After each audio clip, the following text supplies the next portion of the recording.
Maryland, and I have never heard of this case before. It never fails to surprise me how many of these cases that I've never heard of. Like, how would I know if this girl walked by me that she was a missing person? Because I have never seen her face before I ran across this case. So this is about Joanna. Some people call her Joanne. And Sharice or Reese Clark. This is a mother and daughter that went missing on the same day at different times. And I think that her family has a strong conviction of who did it.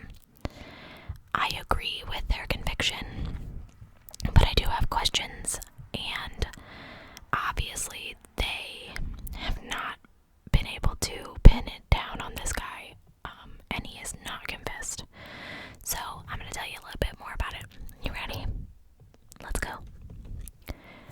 Joanna Antoinette Clark, age 33, and her 15-year-old daughter, Sharice Clark, disappeared from Baltimore, Maryland, Saturday, February 4th, 2007.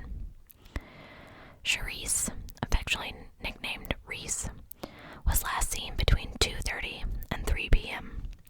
She was at home babysitting her 6 younger siblings that range from the ages of 2 to 10 in the 800th block of Round Road in the Cherry Hill neighborhood, when her mother's ex-boyfriend, the father of the 6 younger siblings, Dennis Demo is what he goes by, Queen. He dropped by to pick up his things as he and Joanna had recently broken up. He wasn't supposed to stay at the house. He said that Sharice left when he got there, and her phone pinged downtown that evening around 6:30, but none of her friends ever saw her. Joanna was last seen late that evening. She was wearing a black shirt, black jeans, and burgundy shoes. She'd been out on a date, and she'd called a friend for a ride home, because I guess they'd been waiting for the bus for like an hour. And of course, right after she called her friend, the bus showed up. So she called her friend back, and they chatted. She was talking to her friend when she arrived at home, and told her that she would call her back. This was around 11 p.m. Joanna's cell phone last pinged near her apartment at 11:15 p.m. Neither Joanna nor Sharice has ever been heard from or seen again. So Demo, remember, he's the guy who showed up at the house, you know, the father of the kids, said that he was drunk and asleep, and that he was woken up approximately 11:15 p.m. when someone came in the house, but he couldn't remember who it was. And when he woke up in the morning, both Joanna and Sharice were gone. Here's the weird thing. He made no attempts to report them missing. Never asked anybody where they had gone. I guess our family thinks this is really weird because he never called anybody looking for her, and he was one of those very controlling sort of boyfriends. We'll talk about that a little bit more, but I've been in a controlling relationship, and if I went missing for 3 days, he would have called. If I went missing for 20 minutes, he would have called my mom, my sister, my cousin, you know, like he would have called everybody, and not just her, but the oldest daughter. So 3 days go by, and actually it wasn't until Joanna had missed work at her job. She worked at Getz, I probably murdered it, Getz's Candy Company in East Baltimore. Her aunt worked there too, and when she noticed that she wasn't coming in, she called Jessica, who is Joanna's best friend, who Joanna was talking to that evening. Jessica is a good best friend. I don't know if you ever watched this. This is just to get awareness out, but Jessica did the right thing. It reminded me of the Shanann Watts case because Jessica went to the apartment to check on Joanne, and the younger children were there with Demo's son who was from a different relationship, but Dima wasn't there. And he said that they hadn't been there since Saturday. Jessica also went to Cherise's school to see if she was missing school as well, which of course she had been. Jessica spoke with her mother, her brother, and then reported them missing. Apparently, $800 was also missing from the apartment. So, Joanna's family really believes that Dimo was involved in their disappearance. They had a very long and troubled relationship. They actually started dating when Cherise was about 2. So 13 years. He was, like I said, the father of her 6 younger children.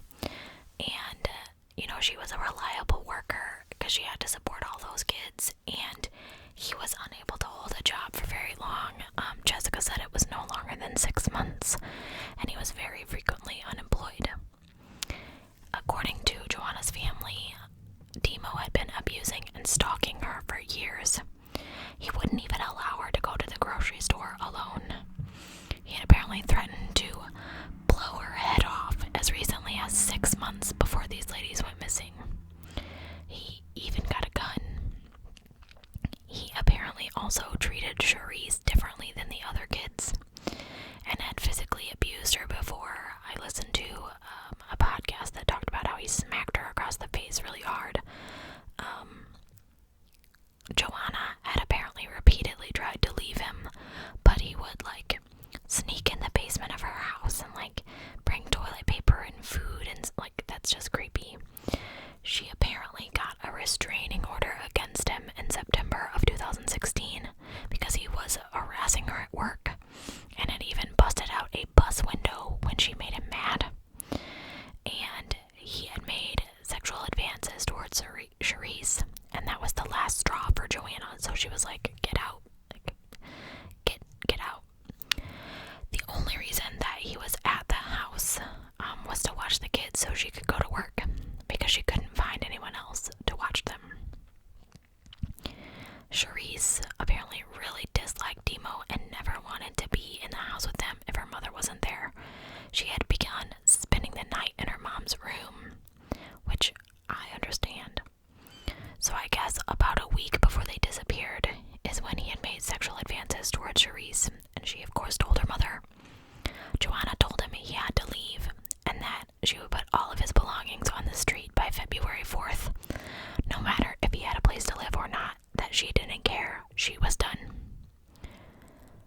February 4th is the day that they went missing.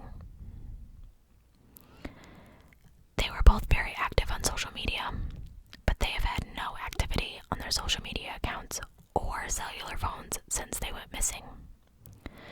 Joanna's loved one states that it's very uncharacteristic of her to abandon her other children, and that Cherise has no history of running away from home. Joanna's brother Alfred said that it's frustrating with so many unknowns surrounding their disappearance. We don't even have the facts of whether they're together or they went missing separately. It is the hardest thing to wrap your head around. It's a busy area, so we are still shocked that nobody saw anything. And the little kids were at home, but they were all younger than 10, so they couldn't really be a witness about whatever happened. Unfortunately, the other children were placed into 2 separate foster homes after Joanna went missing. Dimo's brother took a lie detector test, but the result was inconclusive. Dimo refused to take the test. The apartment was searched, but they didn't find anything. But, he had 3 days to clean stuff up before they were reported missing, so how much time did he have before the police actually came? But a couple of neighbors reported some loud noises on the evening of February 4th. As far as I can tell, they've not named Dimo or anybody else as a person of interest in this case, and it remains unsolved. So here's my thing, and I have a couple of questions. I could not anywhere find where Cherise's phone pinged. just said that it pinged in downtown Baltimore. I don't understand why. Like, I know that it's a wide area.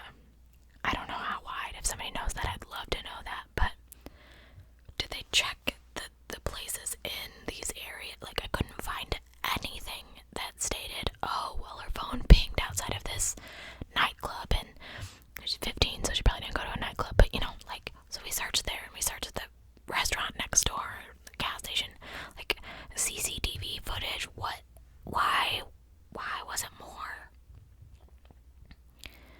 investigative movements done? Like, 3 days is a long time, but not, I mean, yeah, I guess some of the footage could have been taped over because they only keep it for 24 hours, but nobody saw these people. Like, again, poof.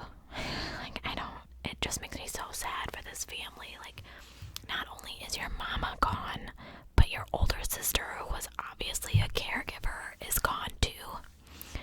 And I don't understand why she left the house. If he was only supposed to be picking up his stuff and leaving because he was supposed to be moving out, then why did she leave her brothers and sisters there with him, knowing her mom was going on a date, so she wouldn't, because apparently, according to the best friend, she would leave until the mom would come home, and then she would come home. But clearly, the mom she didn't come home between work, I don't know, I couldn't find, but between work and her date, because then she would have noticed Cherie's missing because she left between 2:30 and 3. I don't know. I want to know why he wouldn't take a polygraph, and why his brother took a polygraph. That doesn't make any sense to me. How was his brother involved? Because they said it was his older son that was babysitting the 6 kids when the best friend showed up. Anyway, I'm gonna put a link and a phone number in the description box if you know anything, if you saw anything, if you think that you've seen these women. Please, please, please contact the Baltimore City Police Department. I think their family really, really wants to know what happened to them. I will also put a link if you want to stay anonymous. You don't have to tell them who you are. You can just drop an anonymous tip, but help this family find their mama and their sister, because especially now, I don't know what I would do without my mama or my sister, because, you know, like, people really prove their true colors when sickness happens or when disaster happens. Like, I'm honestly amazed at who has been blowing up my phone and who hasn't. Like, there are some people that I really expected to hear from that I haven't heard a peep out of, and maybe they're trying not to bother me, or, you know, maybe they just don't know what to say. And then there have been people at the hospital that I'm like, who are you? How did you even know we were here? Because it's not like I'm telling you guys, but I'm not like, oh, she's in this room and she's at this hospital, and, you know, and I don't do that on Facebook, and I don't really, like, get into details. Obviously, I told you what happened. I told her job what happened, but I'm not talking about there's other factors that you don't need to know and you don't care about, and that's fine. But, you know, I don't understand.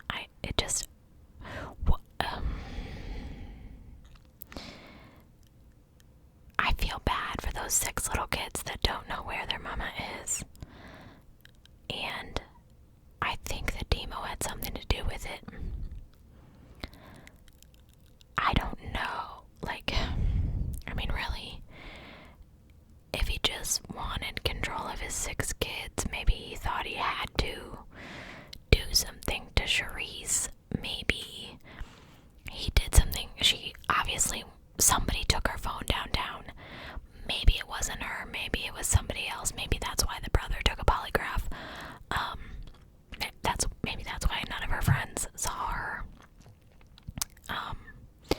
Maybe he had done something to her, and Joanna came home, and it was too, like, he couldn't clean it up fast enough. But I would have thought that, one, like, they ranged